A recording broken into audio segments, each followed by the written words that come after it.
guys! This is Melba Panganiban and welcome po ulit sa aking YouTube channel. Bali ngayon mga moms, haggard po ako ng konti kasi nagpe-prepare po ako for merienda ng mga kids later. Kasi syempre kalalaro, napapagod sila, nagugutom, so gusto nila ng medyo masarap-sarap na merienda.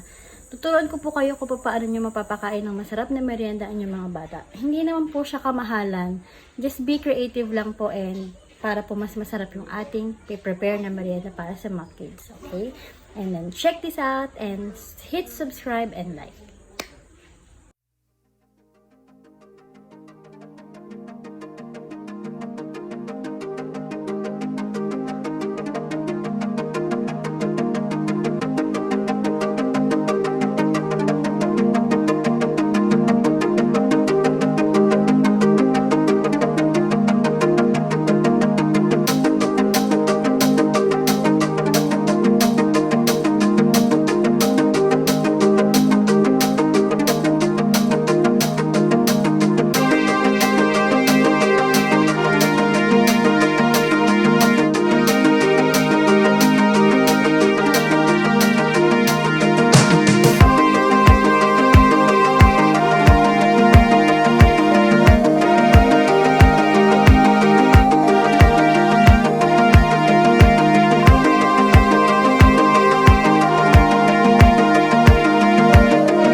Mga moms, okay na po yung ating merienda for today. Ready to serve na po sa mga kids.